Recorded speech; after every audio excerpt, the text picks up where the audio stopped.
Steven Spielberg might just well be the most iconic movie director in Hollywood history. Whatever film he makes, big or small, you can expect at least one good thing from them. He probably knows adventure, whimsy, and memorability more than any other filmmaker out there.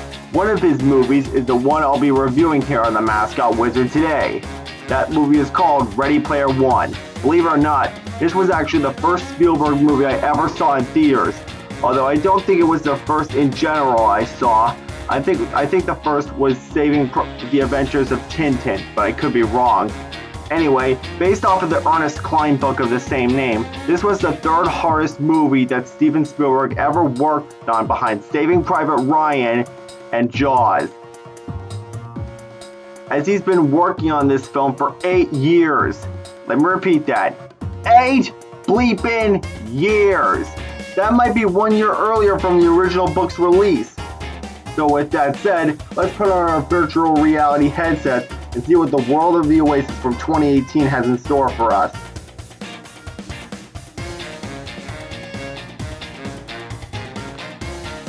In the futuristic year of 2045, let's just say that our world isn't at its best. So to escape our problems, people put on their advanced virtual reality headsets and see into the world of the Oasis, which stands for Ontologically Anthropocentric Sensory Immersive Simulation.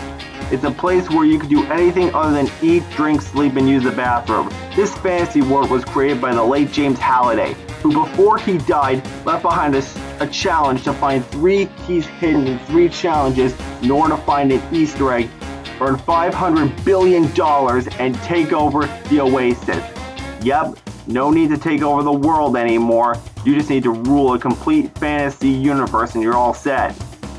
Anyways, while this is going on, the CEO of IOI, aka Innovative Online Industries, named Nolan Sorrento, and his crew there plan to help Nolan himself win the game so he can annoy everyone in the Oasis with intrusive online ads.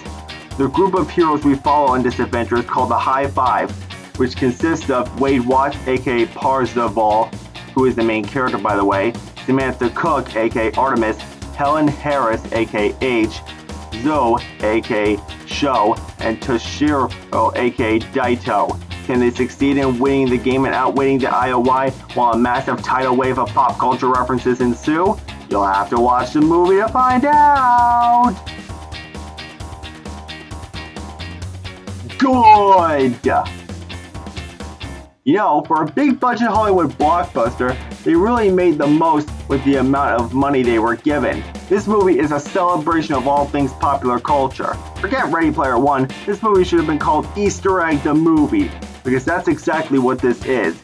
It seems that no matter where you go in the Oasis and maybe the outside world, there should be at least one pop culture reference and or Easter egg for you fanboys out there to enjoy.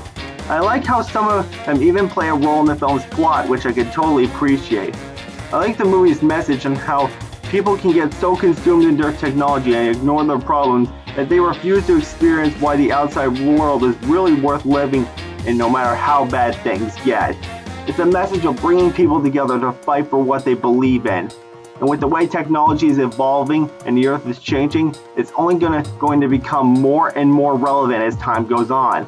I like the characters in this movie, especially Wade Watts, James Halliday, and the curator, because they're all smart, know a lot about popular culture, and have their own flaws.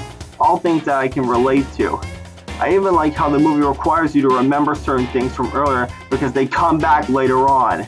I won't say what they are, but let's just say, if you know what to expect from a Roadrunner cartoon, you'll know what to expect here. And oh man, can I just gush over the special effects because they are beautiful and huge to look at. I mean, I don't know how Steven Spielberg did it, but he did it with probably no regrets whatsoever. Also, it's nice that the song in the trailer for this movie, in this case Van Halen's Jump, actually made it into the final cut, because you don't see that happen often in Hollywood movies these days, if at all. I even like the fact that I was never bored and knew what was going on throughout this 140-minute runtime. I think it has something to do with the fact that the story is not too complicated and the pacing doesn't drag. The film also has a nice sense of humor every now and again, which I do appreciate. Not to mention, the chemistry between Wade and Samantha is not too bad either. bad.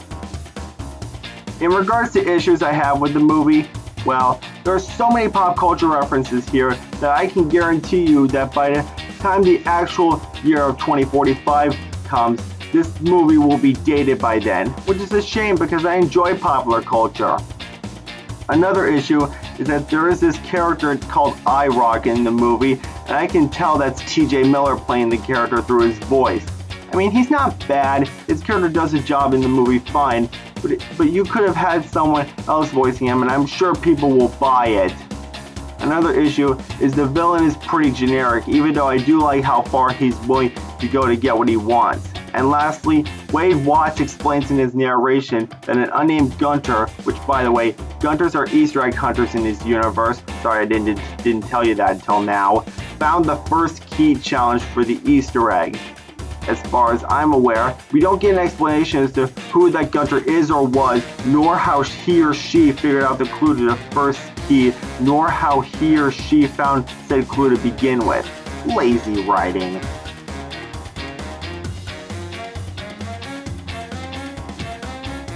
At the end of the day, Ready Player One is a good movie based off of the book that I've admittedly haven't read. Despite that, it still works on its own, and whether or not it works as an adaptation, I'll leave that up to any of you viewers out there who have read it.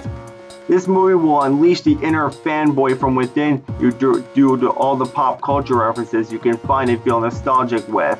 I highly recommend it to those who can look past at least some of its issues and just go along for the referential ride.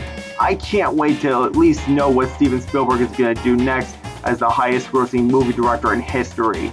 So with that said, I'm going to give this movie 4 fingers out of 5. Alright everybody, that's it for this review. If you enjoyed it, please consider liking, commenting, subscribing, and or whatever you care about doing these days. I'm the Purple Mario, and if there's going to be a Ready Player 2, I hope the reason for it existing, at least story-wise, is justified.